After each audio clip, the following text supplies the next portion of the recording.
Hi, it's Sandy Freshy. I hope you're doing really well today. It's Tuesday, April 10th, 2018. Here we are in the springtime, and it's time again for me to go on another retreat. A while back, I did a little series about how to go on an inner retreat, and I wanted to follow up with that and sort of update some of my perspective around retreats and fill in for those of you who have just started following me, and then share what's coming up for me and how you may be able to do something like this for yourself and why you may want to go on a retreat for yourself.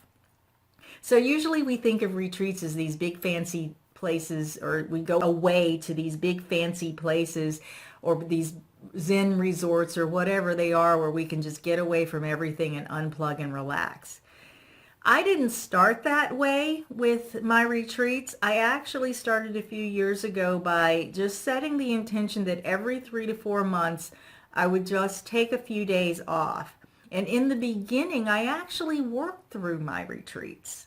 Like I would actually have limited work hours, and then I would have retreat hours that were structured within that time. And I did it from home, or I took short rejuvenating trips during that period of time. So if you want to know about how to do that or how I did that, I have a series on that that I'll post in the description box here. So this time I am going on a business retreat, and I've started venturing away from home for my retreats. And some of you who go on retreats are probably going, hallelujah, she's finally getting out of the house for this stuff. Actually, at the end of last year, I was able to go away to a resort for a New Year's meditation retreat that was very rejuvenating, away from everything. Met a bunch of really great people, elevated my frequency, let go of things, got refocused, all that stuff that you would expect to get from an away retreat. So this time around, I just set that intention again that in another 3 to 4 months, it would be time for a retreat. And a good friend of mine actually offered me her apartment in town. I live kind of out of town. She lives in town with a view of downtown from her windows. So I'm doing a little urban business retreat.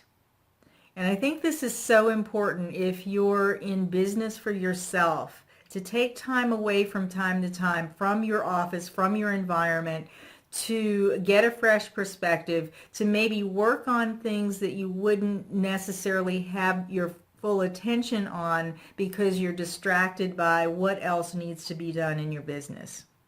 So at the end of this week, I'm taking about 3 days, packing my bags, going 20 minutes away to her apartment, and I am planning to not sequester myself, but to really take that time to focus on some things that I really want to get done in my business, some things that I want to reorganize, reorient, take a look at, reflect upon, and maybe adjust a little bit as I discover what needs to shift so that I can upgrade the way that I serve you.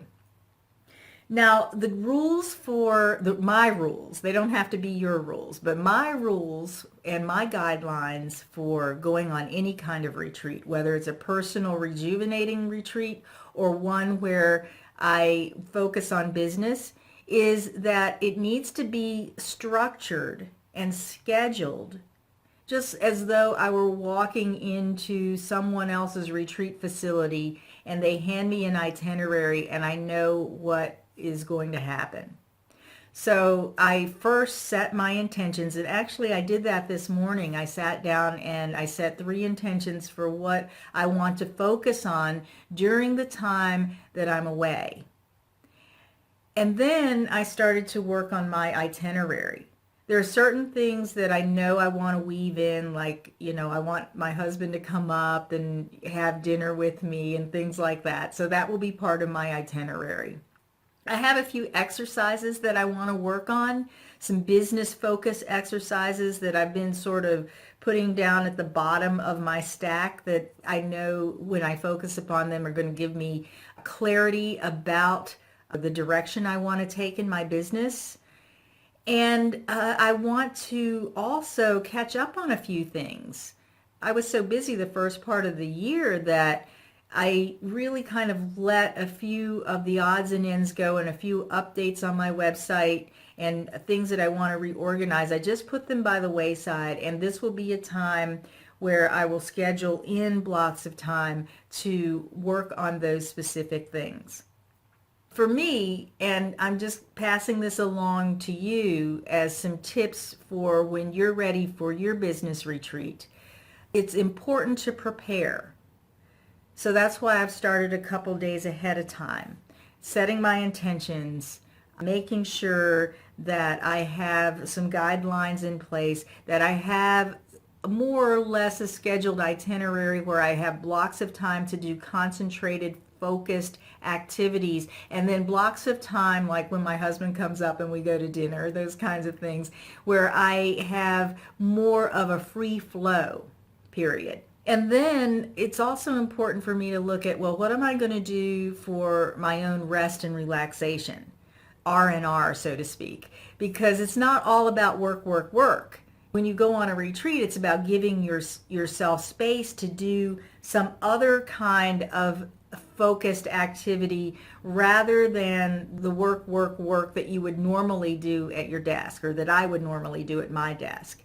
So part of my itinerary is going to be looking at my schedule of how I work optimally for these little focused activities of updating my website, doing those little marketing things that I've kind of set aside, taking time to reflect and journal and look at my systems and the way I have my business organized and how I can upgrade that or shift that so that I can be more effective and more efficient at serving you. And then on top of that, making sure that I put in those times where I can go and have some fun because I'm going to be out of my environment here and into a different environment, even though I'm up there a lot anyway. I can look at it with fresh eyes as though I'm the visitor in a new place or as though I can enjoy it from this perspective of being on retreat. So it's important to be focused, but it's also important to balance that on a retreat that you're doing for yourself with those times where you can rest and relax and have more loose and free-flowing activities. So that's it. And if you have any ideas about how you do retreats and you want to share those, go ahead and post that down in the comments section below. I'd love to hear your ideas. I'd love to be inspired by you and what you do for yourself. And of course, I'm always available through the comments if you just have questions or want to kind of flesh out your own ideas about how you would take yourself on either a personal retreat or a business retreat. So until the next time, be joyful, be vibrant, and be well.